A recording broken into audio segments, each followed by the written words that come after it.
1972 ഒരു തണുത്തുറഞ്ഞ ദിവസത്തിൽ ഫ്ലൈറ്റ് 571 പറന്നുയർന്നു. എന്നാൽ പിന്നീട് സംഭവിച്ചത് ചരിത്രത്തിലെ ഏറ്റവും അവിശ്വസനീയമായ അതിജീവന കഥകളിലൊന്നായി മാറി. ആൻഡീസിലെ ഒരു അപകടം ലോകത്തിലെ ഏറ്റവും വലിയ അത്ഭുതമായി മാറിയത് എങ്ങനെയാണ്? ഈ അവിശ്വസനീയമായ നിഗൂഢത കണ്ടെത്തുന്നതിനായി കാത്തിരിക്കുക. ഹലോ സുഹൃത്തുക്കളെ, ഇത് പ്രസന്റ് ടോക്സിന്റെ പുതിയൊരു വീഡിയോയിലേക്ക് സ്വാഗതം. 1972 ഒക്ടോബർ 12 ദക്ഷിണ അമേരിക്കയിലെ ഉറുഗ്വേയിൽ നിന്ന് ഒരു ചെറിയ ചാർട്ടേഡ് വിമാനം പറന്നുയരുന്നു. ഈ വിമാനം ചിലിയുടെ തലസ്ഥാനമായ സാന്റിയാഗോയിലേക്ക് പോവുകയായിരുന്നു. റഗ്ബി കളിക്കാരും അവരുടെ കുടുംബാംഗങ്ങളും സുഹൃത്തുക്കളും വിമാനത്തിലുണ്ടായിരുന്നു. ആകെ 45 യാത്രക്കാരുണ്ടായിരുന്നു. ഈ വിമാനയാത്ര സാധാരണയായി 3 മണിക്കൂർ മാത്രമേ എടുക്കൂ.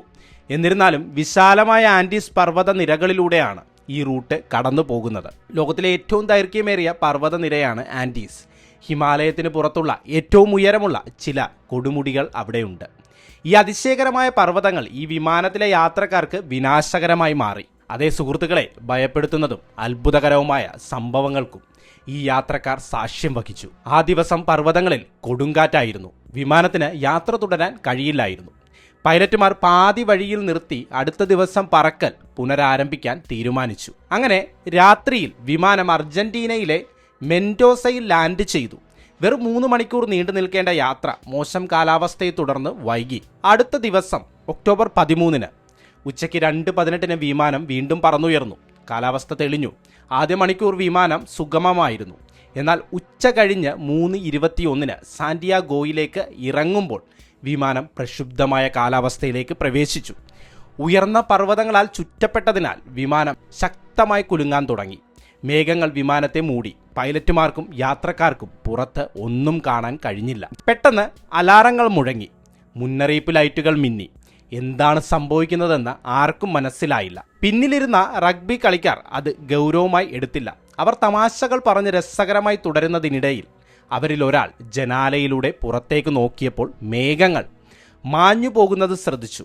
അടുത്തതായി കണ്ടത് ഭയാനകമായിരുന്നു. വിമാനം അപകടകരമായി ഒരു പർവ്വതത്തോട് അടുത്തായിരുന്നു. വിമാനം മേഘങ്ങളിൽ നിന്ന് ഉയർന്നു വന്നപ്പോൾ പൈലറ്റുമാർ മുന്നിൽ ഒരു വലിയ പാറ കണ്ടു. പരിഭ്രാന്തരായി അവർ വിമാനം ഉയർത്താൻ ശ്രമിച്ചു. കൂട്ടിയിടി ഒഴിവാക്കാൻ വിമാനം ഉയർത്തുന്നതിൽ ശക്തി വർദ്ധിപ്പിച്ചു. പക്ഷേ വളരെ വൈകി. വിമാനത്തിന്റെ പിൻഭാഗം പർവ്വതത്തിലിടിച്ചു. പിൻഭാഗം മുഴുവൻ കീറി മുറിക്കപ്പെട്ടു. 2 നിര സീറ്റുകൾ പറന്നുപോയി. 3 യാത്രക്കാരെ അത് കൂടെ കൊണ്ടുപോയി. മറ്റൊരു കൂട്ടിയിടി സംഭവിക്കുന്നതിന് മുമ്പ് വിമാനം കുറച്ചു നേരം ഉയരുന്നത് തുടർന്നു. ഇതിനിടെ ചിറകുകൾ പൊട്ടുകയുണ്ടായി. കൂടുതൽ യാത്രക്കാർ പുറത്തേക്ക് പോയി. സുഹൃത്തുക്കളെ, ഇതൊരു സിനിമയല്ല, നടന്ന സംഭവമാണ്. ഇതിനെ വലിയ അപകടമെന്നും ലേബൽ ചെയ്യാം, അതുപോലെ വലിയ അത്ഭുതം എന്ന് വിശേഷിപ്പിക്കാം. ഞാനത് വ്യക്തമാക്കാം. തികച്ചും നാടകീയമായ സംഭവങ്ങൾ നിങ്ങളെ കാത്തിരിക്കുന്നു. തുടരാം. ചിറകുകൾ പോയ സ്ഥിതിയിൽ വിമാനത്തിന്റെ മുൻഭാഗം മാത്രം അവശേഷിച്ചു.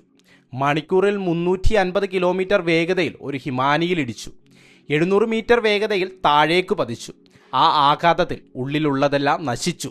യാത്രക്കാരുടെ സീറ്റുകൾ പിളർന്നു. കോക്പിറ്റ് തകർന്നു. പൈലറ്റുമാർ തൽക്ഷണം മരിച്ചു. ആൻഡീസിലെ 3570 മീറ്റർ ഉയരത്തിൽ അജ്ഞാതമായ ഒരു പർവ്വതത്തിലാണ് വിമാനത്തിന്റെ അവശിഷ്ടങ്ങൾ കിടന്നത്. അത്ഭുതകരമായി വിമാനത്തിലുണ്ടായിരുന്ന 45 പേരിൽ 33 പേർ അപകടത്തിൽ നിന്ന് രക്ഷപ്പെട്ടു. പലർക്കും ഗുരുതരമായ പരിക്കേറ്റു. അവർ എവിടെയാണെന്ന് അറിയാതെ കുടുങ്ങി. പിന്നീട് വിമാനം അതിൻ്റെ ആസൂത്രിത റൂട്ടിൽ നിന്ന് 80 കിലോമീറ്റർ അകലെയാണെന്ന് കണ്ടെത്തി. സുഹൃത്തുക്കളെ, അതിജീവനത്തിൻ്റെ ഒരു വേദനാജനകമായ കഥയുടെ തുടക്കം അവിടെ കുറിച്ചു. പിന്നീട് രക്ഷപ്പെട്ടവർക്ക് എന്താണ് സംഭവിച്ചതെന്ന് സങ്കല്പിക്കാൻ പോലും കഴിയാത്തതായിരുന്നു. ആൻഡീസിന്റെ അത്ഭുതം എന്നറിയപ്പെടുന്ന ഉറുഗ്വേൻ വ്യോമസേന ഫ്ലൈറ്റ് 571 ഹൃദയഭേദകമായ കഥയാണിത്.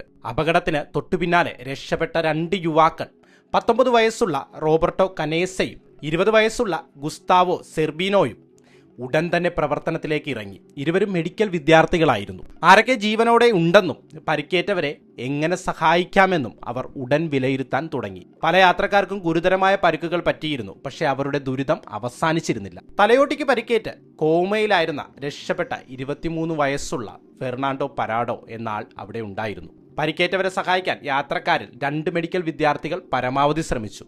അതേസമയം വിമാനം അപ്രത്യക്ഷമായി 1 മണിക്കൂറിനുള്ളിൽ ചിലിയൻ വ്യോമ തിരയൽ രക്ഷാസേവനത്തെ അറിയിച്ചു. രക്ഷപ്പെട്ടവരെ തിരയാൻ 4 വിമാനങ്ങൾ വിന്യസിച്ചു. രാത്രി വരെ തിരച്ചിൽ നടത്തിയിട്ടും അവർക്ക് വിമാനം തകർന്നു വീണ സ്ഥലം കണ്ടെത്താൻ കഴിഞ്ഞില്ല.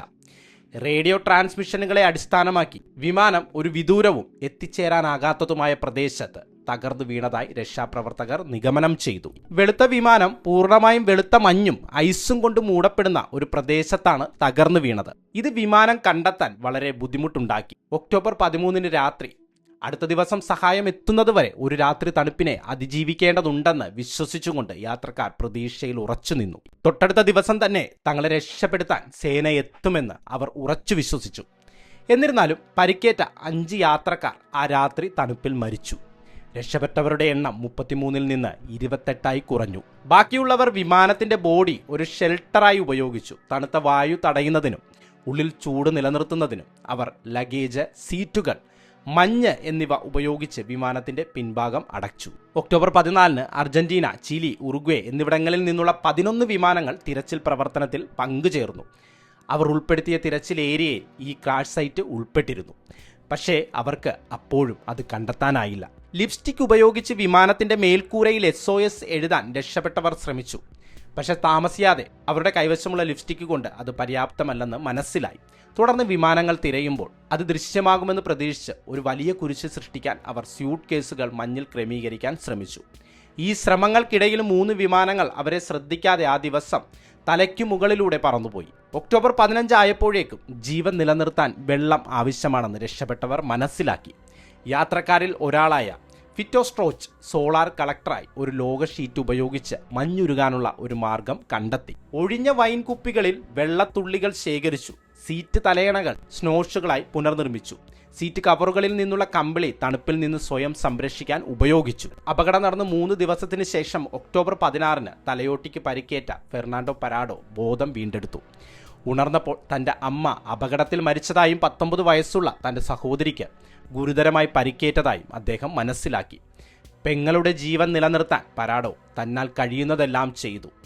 ഭക്ഷണവും വെള്ളവും കൊണ്ടുവന്നു. നിർഭാഗ്യവശാൽ അപകടം നടന്ന് 8 ദിവസത്തിന് ശേഷം അവൾ മരണത്തിന് കീഴടങ്ങി. അതെ, അതിനർത്ഥം 8 ദിവസമായിട്ടും വിമാനത്തെയോ ജീവിച്ചിരിക്കുന്നവരെയോ തിരച്ചിൽ സേനകൾക്ക് കണ്ടെത്താൻ കഴിഞ്ഞില്ല എന്നുള്ളതാണ്. ദുരന്തത്തിന്റെ ദാരുണ അവസ്ഥ അവസാനിക്കുന്നില്ല. അപകടം നടന്ന 8 ദിവസത്തിന് ശേഷം ഒക്ടോബർ 21 തിരച്ചിൽ രക്ഷാപ്രവർത്തകർ ഉപേക്ഷിച്ചു. 142 മണിക്കൂർ നീണ്ട തിരച്ചിലിന് ശേഷം അതിജീവിച്ചവരുടെ ഒരു സൂചനയും ലഭിക്കാത്തതിനാൽ പ്രവർത്തനം ഔദ്യോഗികമായി നിർത്തിവെച്ചു. ഇത്രയും ദിവസങ്ങൾക്ക് ശേഷം ആരും അതിജീവിക്കുക അസാധ്യമാണെന്ന് രക്ഷാപ്രവർത്തകർ വിശ്വസിച്ചു. അതേസമയം രക്ഷപ്പെട്ടവരിൽ ഒരാളായ റഗ്ബി കളിക്കാരനും ഇലക്ട്രോണിക്സ് പ്രേമിയുമായ റോയി ഹാർലി ഒരു നൂതന ആന്റിന ഉപയോഗിച്ച് റേഡിയോ പ്രവർത്തനക്ഷമമാക്കാൻ അദ്ദേഹത്തിന് കഴിഞ്ഞു. എന്നിരുന്നാലും അതിന് ട്രാൻസ്മിഷനുകൾ മാത്രമേ സ്വീകരിക്കാൻ കഴിയൂ. സിഗ്നലുകൾ അയക്കാൻ കഴിയില്ല. അപകടം നടന്ന് 11 ദിവസത്തിന് ശേഷം അവർ റേഡിയോ ഓണാക്കി. തിരച്ചിൽ പ്രവർത്തനം റദ്ദാക്കിയതായ വിനാശകരമായ വാർത്ത അറിഞ്ഞു. ഇത് കേട്ട അതിജീവിച്ചവരിൽ പലരുടെയും ഹൃദയം തകർന്നു. ചിലർ കരഞ്ഞു, മറ്റുള്ളവർ പ്രാർത്ഥിച്ചു.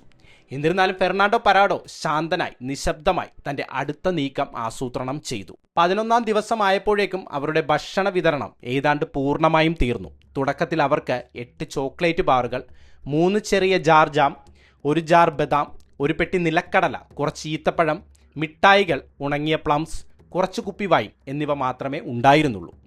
അവർ ഈ ഭക്ഷണം ശ്രദ്ധാപൂർവം റേഷൻ ചെയ്തു. ചെറിയ ഭാഗങ്ങൾ മാത്രം കഴിച്ചു.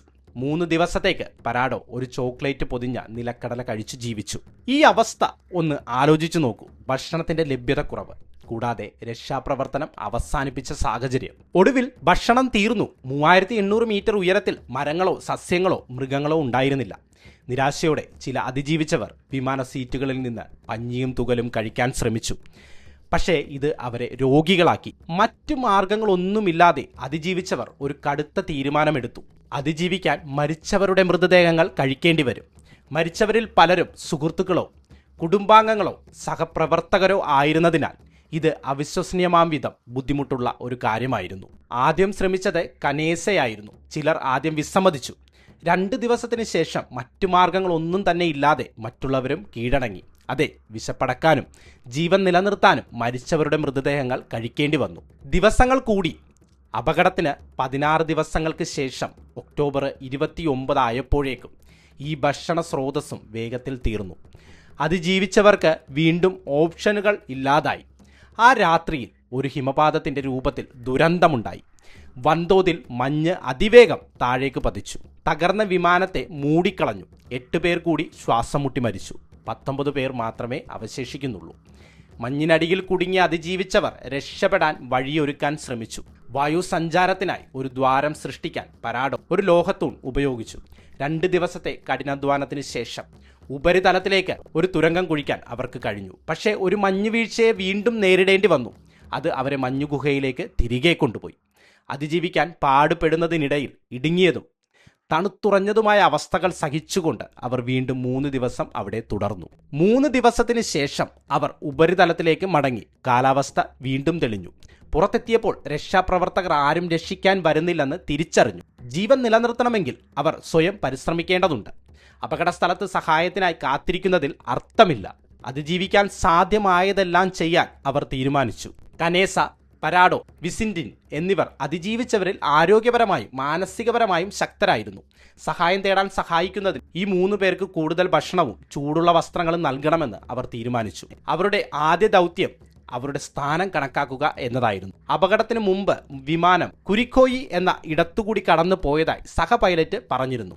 ഇതിന്റെ അടിസ്ഥാനത്തിൽ ഏതാനും കിലോമീറ്റർ പടിഞ്ഞാറോട്ട് നടന്നാൽ ചിലിയുടെ ഗ്രാമപ്രദേശങ്ങളിലേക്ക് എത്തുമെന്ന് അവർ കണക്കുകൂട്ടി. എന്നിരുന്നാലും ഈ കണക്ക് പൂർണ്ണമായും തെറ്റായിരുന്നു. വാസ്തവത്തിൽ അവരുടെ അപകട സ്ഥലം 89 കിലോമീറ്റർ കിഴക്ക് ആൻഡീസ് പർവ്വതനിരകളുടെ ആഴത്തിലായിരുന്നു. ഈ തെറ്ററിയാതെ അടുത്ത നീക്കത്തിനായി ഊർജം ലാഭിക്കാൻ അവർ കുറച്ച് ദിവസം വിശ്രമിച്ചു. അപകടം നടന്ന് 33 ദിവസങ്ങൾക്ക് ശേഷം നവംബർ 15 ദിവസത്തിന്റെ കണക്കൊന്ന് ഓർക്കണേ. 33 ദിവസം. രക്ഷപ്പെട്ട 3 പേർ സഹായം തേടി പുറപ്പെട്ടു. മണിക്കൂറുകളോളം കിഴക്കോട്ട് സഞ്ചരിച്ച ശേഷം വിമാനത്തിന്റെ പിൻഭാഗം അവർ കണ്ടു. അത് അപകടത്തിൽ തകർന്നിരുന്നു. അതിനുള്ളിൽ സ്യൂട്ട് കേസുകൾ, ചോക്ലേറ്റുകൾ, 3 മീറ്റ് പാറ്റീസ്, ഒരു കുപ്പി റാം, അധിക വസ്ത്രങ്ങൾ, പുസ്തകങ്ങൾ, ചില മരുന്നുകൾ എന്നിവ അവർ കണ്ടെത്തി. സന്ദേശങ്ങൾ സ്വീകരിക്കാനും അയക്കാനും കഴിവുള്ള വിമാനത്തിന്റെ 2-വേ റേഡിയോ സംവിധാനവും അവർ കണ്ടെത്തി. രാത്രി അവിടെ ചെലവഴിക്കാൻ അവർ തീരുമാനിച്ചു. വിമാനത്തിന്റെ റേഡിയോ ഓണാക്കാൻ ശ്രമിച്ചു. റേഡിയോയ്ക്ക് പവർ നൽകുന്നതിനും ഒരു SOS കോൾ അയക്കുന്നതിനും വിമാനത്തിന്റെ പ്രധാന ബോഡിയിൽ നിന്ന് ബാറ്ററികൾ വീണ്ടെടുക്കാൻ അവർ പദ്ധതിയിട്ടു. വാൽഭാഗത്ത് അവർ കണ്ടെത്തിയ ബാറ്ററികൾക്ക് 24 കിലോഗ്രാം ഭാരമുണ്ടായിരുന്നു. ഇത് പ്രധാന അപകട സ്ഥലത്തേക്ക് തിരികെ കൊണ്ടുപോകാൻ വളരെ ഭാരമുള്ളതായിരുന്നു. പകരം അവർ റേഡിയോ നേരിട്ട് ബന്ധിപ്പിക്കാൻ ശ്രമിച്ചു. ഇലക്ട്രോണിക്സിൽ കുറച്ച് അറിവുണ്ടായിരുന്ന റോയി ഹാർലി ഈ ശ്രമത്തിൽ അവരെ സഹായിച്ചു. പക്ഷേ പദ്ധതി പരാജയപ്പെട്ടു. വിമാനത്തിന്റെ ഇലക്ട്രിക്കൽ സിസ്റ്റത്തിന് 115 വാട്ട് AC ആവശ്യമായിരുന്നു. അതേസമയം ബാറ്ററികൾ 24 വാട്ട് DC മാത്രമേ നൽകിയിട്ടുള്ളൂ എന്നതായിരുന്നു പ്രശ്നം. അവർ പരമാവധി ശ്രമിച്ചിട്ടും അവർക്ക് അത് പ്രവർത്തിപ്പിക്കാൻ കഴിഞ്ഞില്ല. അടുത്ത ദിവസം അവർ കൂടുതൽ കിഴക്കോട്ട് നടന്നു. ദിവസങ്ങളോളം നീണ്ട പരിശ്രമത്തിനൊടുവിൽ പടിഞ്ഞാറോട്ട് നടക്കുകയല്ലാതെ മറ്റ് മാർഗമില്ലെന്ന് അവർക്ക് മനസ്സിലായി. അപകടം നടന്ന് 59 ദിവസങ്ങൾക്ക് ശേഷം ഡിസംബർ 11 വീണ്ടും ഒരു ദുരന്തമുണ്ടായി. ഹിമപാതത്തിൽ 3 പേർ കൂടി മരിച്ചു. 16 പേർ മാത്രമേ അവശേഷിച്ചുള്ളൂ. രക്ഷപ്പെട്ടവരിൽ ഒരാളായ 18 വയസ്സുള്ള കാർലോസ് മിഗുവൽ റോഡ്രിഗസ് തൻ്റെ അമ്മ തന്നെ തയ്യൽ പഠിപ്പിച്ച കാര്യം ഓർമ്മിച്ചു. തൻ്റെ കൈവശമുണ്ടായിരുന്ന ഒരു തയ്യൽ കിറ്റ് ഉപയോഗിച്ച് വസ്ത്രങ്ങൾ തുന്നിച്ചേർത്ത് ഒരു വലിയ സ്ലീപ്പിംഗ് ബാഗ് ഉണ്ടാക്കി. താപനില -30°C താഴ്ന്ന തണുത്ത രാത്രികളെ അതിജീവിക്കാൻ ഇതവരെ സഹായിച്ചു. അപകടം നടന്ന് 2 മാസത്തിന് ശേഷം ഡിസംബർ 12 പരാഡോ, കനേസ, വിസിൻഡിൻ എന്നിവർ പർവ്വതാരോഹണ ഉപകരണങ്ങളില്ലാതെ ഹിമാനി കയറാൻ പുറപ്പെട്ടു. ആളുകൾ സഞ്ചരിക്കുന്ന സ്ഥലം ഏതാനും കിലോമീറ്റർ മാത്രം അകലെയാണെന്ന് അവർ വിശ്വസിച്ചു. 2-3 ദിവസത്തിനുള്ളിൽ സഹായം ലഭിക്കുമെന്ന് അവർ പ്രതീക്ഷിച്ചു. അവർ 3 ദിവസത്തെ മാംസം പാക്ക് ചെയ്ത് കഠിനമായ യാത്രയ്ക്ക് തയ്യാറെടുത്തു. തണുപ്പിൽ നിന്ന് സ്വയം രക്ഷിക്കാൻ പരാഡോ 1-ലധികം ലെയറുകളിലായി വസ്ത്രം ധരിച്ചു. പരിശീലനമോ പരിചയമോ ഇല്ലാതെ മല കയറുമ്പോൾ അവർക്ക് വലിയ വെല്ലുവിളികൾ നേരിടേണ്ടി വന്നു. കഠിനമായ മഞ്ഞുവീഴ്ച ഓരോ ചുവടും ദുഷ്കരമാക്കി. എന്നിട്ടും അതിജീവിക്കാൻ ദൃഢനിശ്ചയത്തോടെ അവർ മുന്നോട്ടു പോയി. ആ ഉയരത്തിൽ വായു സഞ്ചാരം കുറഞ്ഞു, ശ്വസിക്കാൻ ബുദ്ധിമുട്ടായി. എന്നിരുന്നാലും അവർ മലയിലേക്ക് മുന്നോട്ട് നീങ്ങിക്കൊണ്ടിരുന്നു. പകൽ സമയത്ത് അവർ പതുക്കെ ബോധപൂർവം ചുവടുകൾ വെച്ചുകൊണ്ട് യാത്ര തുടർന്നു.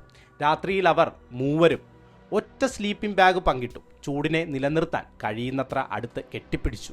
2-മത്തെയും 3-മത്തെയും ദിവസമായപ്പോഴേക്കും അവരുടെ കണക്കുകൂട്ടൽ പൂർണ്ണമായും തെറ്റാണെന്ന് അവർ മനസ്സിലാക്കി. 4-ാം രാവിലെ അവർ മുന്നോട്ടു നോക്കി. അവരുടെ യാത്രക്ക് അവസാനമൊന്നും കണ്ടില്ല. ഭക്ഷണമൊന്നും അവശേഷിച്ചില്ല. 2 പേർ കുറഞ്ഞ വിഭവങ്ങളുമായി തുടരാൻ തീരുമാനിച്ചു. വിസിൻഡിൻ ക്രാഷ് സൈറ്റിലേക്ക് മടങ്ങാൻ തീരുമാനിച്ചു. ഡിസംബർ 15 വിസിൻഡിൻ തൻ്റെ തിരിച്ചുവരവ് ആരംഭിച്ചു. അത് ഇറക്കത്തിലായതിനാൽ എളുപ്പമായിരുന്നു. ഒരു വിമാന സീറ്റ് ഒരു സ്ലീയായി ഉപയോഗിച്ച് 1 മണിക്കൂറിനുള്ളിൽ അദ്ദേഹം ക്രാഷ് സൈറ്റിലെത്തി. കയറാൻ അവർക്ക് 3 ദിവസമെടുത്തിരുന്നു.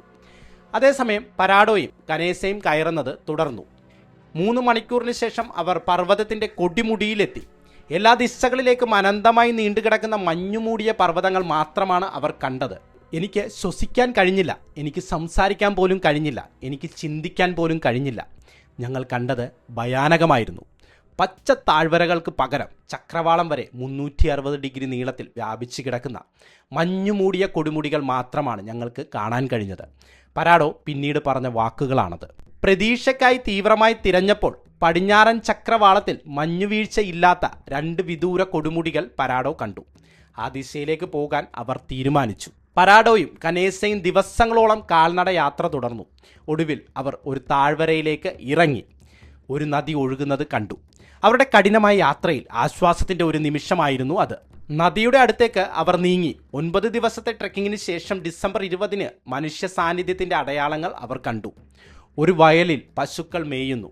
പിന്നെ നദിയുടെ മറുവശത്ത് കുതിരപ്പുറത്ത് ഒരു മനുഷ്യനെ അവർ കണ്ടു.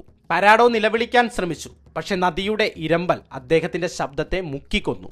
ഭാഗ്യവശാൽ അവരിൽ ഒരാൾ അവരെ ശ്രദ്ധിക്കുകയും അടുത്ത ദിവസം തിരിച്ചെത്താമെന്ന് പറയുകയും ചെയ്തു. തൻ്റെ വാക്ക് പാലിച്ചുകൊണ്ട് ആ മനുഷ്യൻ തിരിച്ചെത്തി. ഇത്തവണ പേപ്പറും പെൻസിലും കൊണ്ടുവന്നു.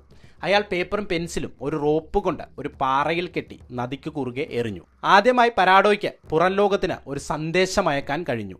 അദ്ദേഹം സ്പാനിഷിൽ എഴുതി: ഞാൻ പർവ്വതങ്ങളിൽ തകർന്ന ഒരു വിമാനത്തിൽ നിന്നാണ് വരുന്നത്. ഞാൻ ഉറുഗ്വേയിൽ നിന്നുള്ള ആളാണ്. ഞാൻ 10 ദിവസമായി നടക്കുകയാണ്. പരിക്കേറ്റ എൻ്റെ സുഹൃത്തുക്കൾ അപകട സ്ഥലത്താണ്. ഞങ്ങൾക്ക് അടിയന്തരമായി സഹായം ആവശ്യമാണ്. ഞങ്ങൾക്ക് ഭക്ഷണമില്ല. ഞങ്ങൾ ദുർബലരാണ്. ഇനി നടക്കാൻ കഴിയില്ല. ദയവായി ഞങ്ങളെ രക്ഷിക്കൂ. ഞങ്ങൾ എവിടെയാണ്? ചിലിയിലെ കർഷകനായ സെർജിയോ കാറ്റലൻ കുറിപ്പ് വായിച്ച് തനിക്ക് മനസ്സിലായെന്ന സൂചന നൽകി. സുഹൃത്തുക്കളുമായി ചർച്ച ചെയ്ത ശേഷം മാസങ്ങൾക്ക് മുമ്പ് ഒരു വിമാന അപകടത്തെക്കുറിച്ച് കേട്ട വാർത്ത അവർ ഓർമ്മിച്ചു. 2 മാസത്തിന് ശേഷം അതിജീവിച്ചവരുണ്ടെന്ന് ഞെട്ടിയ സെർജിയോ ഒരു കഷ്ണം റൊട്ടി നദിക്ക് കുറുകെ പരാഡോയ്ക്കും കനേസയ്ക്കും എറിഞ്ഞുകൊടുത്തു. ഒട്ടും വൈകാതെ സെർജിയോ സഹായം തേടുന്നതിനായി കുതിരപ്പുറത്ത് പടിഞ്ഞാറോട്ട് 10 മണിക്കൂർ യാത്ര ചെയ്തു. അതിനർത്ഥം അവർ ഗ്രാമങ്ങളിൽ നിന്നോ മനുഷ്യവാസ കേന്ദ്രങ്ങളിൽ നിന്നോ അകലെ ആയിരുന്നു എന്നാണ്. ഒടുവിൽ അദ്ദേഹം അടുത്തുള്ള നഗരത്തിലെത്തിയപ്പോൾ സൈനിക കമാൻഡിനെ വിവരമറിയിക്കുകയും അദ്ദേഹം സാന്റിയാഗോയിലെ സൈനിക ആസ്ഥാനവുമായി ബന്ധപ്പെടുകയും ചെയ്തു. അതേസമയം കർഷകർ പരാഡോയെയും കനേസയെയും കുതിരപ്പുറത്ത് ലോസ് മെറ്റീനസിലേക്ക് കൊണ്ടുവന്നു. അവിടെ അവർക്ക് ഒടുവിൽ കുറച്ച് വിശ്രമം ലഭിച്ചു. കഴിഞ്ഞ 10 ദിവസത്തിനുള്ളിൽ അവർ 61 കിലോമീറ്റർ കാൽനടയായി നടന്നതായി കണ്ടെത്തി. കനേസയ്ക്ക് ശരീരഭാരത്തിന്റെ പകുതി കുറഞ്ഞു. 44 കിലോഗ്രാം മാത്രമായിരുന്നു ഭാരം. അവരുടെ കഥ അറിഞ്ഞ ഉടനെ അത് അന്താരാഷ്ട്ര വാർത്തയായി മാറി. രക്ഷപ്പെട്ടവരെ രക്ഷിക്കാൻ ചിലിയൻ വ്യോമസേന ഉടൻ തന്നെ 3 ഹെലികോപ്റ്ററുകൾ അയച്ചു. സ്ഥലത്തെക്കുറിച്ച് വിവരങ്ങൾ ശേഖരിക്കാൻ സൈനിക ഉദ്യോഗസ്ഥർ പരാഡോയെയും കനേസയെയും അഭിമുഖം നടത്തി. പരാഡോ പൈലറ്റിന്റെ ഫ്ലൈറ്റ് ചാർട്ട് കൊണ്ടുവന്ന് അവർ കാൽനടയായി കയറിയ സ്ഥലങ്ങൾ അടയാളപ്പെടുത്തിയിരുന്നു. അപകടസ്ഥലം കണ്ടെത്താൻ സൈനിക ഉദ്യോഗസ്ഥർ അദ്ദേഹത്തെ ഒരു ഹെലികോപ്റ്ററിൽ കൊണ്ടുപോയി. പരാഡോയുടെ സഹായത്തോടെ ശേഷിക്കുന്നവരുടെ സ്ഥാനം ഒടുവിൽ സൈനിക കമാൻഡർമാർ കണ്ടെത്തി. 1972 ഡിസംബർ 22-ന് അപകടം നടന്ന് 70 ദിവസങ്ങൾക്ക് ശേഷം 2 തിരച്ചിൽ രക്ഷാ ഹെലികോപ്റ്ററുകൾ ഒടുവിൽ അതിജീവിച്ചവരുടെ ജീവൻ രക്ഷിക്കാൻ എത്തി. ആകെ അതിജീവിച്ച 16 പേരെ രക്ഷപ്പെടുത്തി. അവർ ഗുരുതരാവസ്ഥയിലായിരുന്നു. അസുഖം, നിർജ്ജലീകരണം, ഒടിഞ്ഞ അസ്ഥികൾ, പോഷകാഹാരക്കുറവ് എന്നിവയാൽ ബുദ്ധിമുട്ടിയിരുന്നു. എന്നിരുന്നാലും എല്ലാവരും സുഖം പ്രാപിച്ചു. ഈ കഥ ലോകത്തിന് പ്രതീക്ഷയെക്കുറിച്ച് ഒരു പാഠമാണ്. എന്തെങ്കിലും നേടാൻ നിങ്ങൾ ദൃഢനിശ്ചയം ചെയ്യുകയും ക്ഷമയും മനുഷ്യത്വവും പുലർത്തുകയും ചെയ്താൽ ഒന്നും അസാധ്യമല്ല. ഇച്ഛാശക്തി ഉണ്ടെങ്കിൽ നിങ്ങൾക്ക് ഒരിക്കലും സങ്കല്പിക്കാൻ പോലും കഴിയാത്ത കാര്യങ്ങൾ നിങ്ങൾക്ക് നേടാൻ കഴിയും. ഇച്ഛാശക്തി ഉള്ളിടത്ത് ഒരു വഴിയുണ്ട് എന്ന് പറയുന്നത് പോലെ ഈ ദുരന്തം ആൻഡീസിന്റെ അത്ഭുതം എന്നും അറിയപ്പെടുന്നു. ഫ്ലൈറ്റ് 571 എന്ന അത്ഭുതം മനുഷ്യ മനസ്സിന്റെ സഹനശക്തിയുടെ ഒരു തെളിവാണ്. എല്ലാ പ്രതിബന്ധങ്ങൾക്കിടയിലും വിമാനത്തിലുണ്ടായിരുന്നവർ സമാനതകളില്ലാതെ ധൈര്യം കാണിച്ചു. നമ്മുടെ ഏറ്റവും ഇരുണ്ട നിമിഷങ്ങളിൽ പോലും അതിജീവനത്തിനും പ്രത്യാശയ്ക്കും ഏറ്റവും വലിയ അത്ഭുതങ്ങളിലേക്ക് നയിക്കാൻ കഴിയുമെന്ന് നമ്മെ ഇത് ഓർമ്മിപ്പിക്കുന്നു. നമുക്കെല്ലാവർക്കും എന്നേക്കുമായി പ്രചോദനം നൽകുന്ന ഒരു കഥയാണിത്. കൂടാതെ കേരളത്തിലും ഇത്തരമൊരു ജീവിതകഥ പറയാനുണ്ടല്ലേ? അത് നിങ്ങൾക്ക് അറിയാവുന്നതുമാണ്. സൗദി അറേബ്യയിൽ ജോലി ചെയ്യുന്ന കേരളത്തിൽ നിന്നുള്ള ഒരു മനുഷ്യന്റെ യഥാർത്ഥ ജീവിതാനുഭവങ്ങളെ അടിസ്ഥാനമാക്കിയുള്ള ആടുജീവിതത്തിൽ നിന്ന് മനുഷ്യന്റെ സഹിഷ്ണുതയുടെ സമാനമായ ഒരു കഥ വരുന്നു. കഠിനമായ സാഹചര്യങ്ങളിൽ മരുഭൂമിയിൽ കുടുങ്ങിയ അദ്ദേഹത്തിന്റെ അതിജീവനത്തിനായുള്ള പോരാട്ടം ഫ്ലൈറ്റ് 571ന്റെ പ്രമേയങ്ങളെ പ്രതിഫലിപ്പിക്കുന്നു. പ്രതികൂല സാഹചര്യങ്ങളെ നേരിടാൻ മനുഷ്യാത്മാവിന്റെ അചഞ്ചലമായ ശക്തി പ്രദർശിപ്പിക്കുന്ന ഈ അവിശ്വസനീയമായ കഥ 2024 മലയാള സിനിമയെ ആടുജീവിതത്തിൽ ജീവൻ പ്രാപിച്ചു. വീഡിയോ അവസാനിപ്പിക്കട്ടെ. ഇഷ്ടപ്പെട്ടെങ്കിൽ ഷെയർ, സബ്സ്ക്രൈബ് ചെയ്യുന്ന കാര്യങ്ങൾ പരിഗണിക്കുക.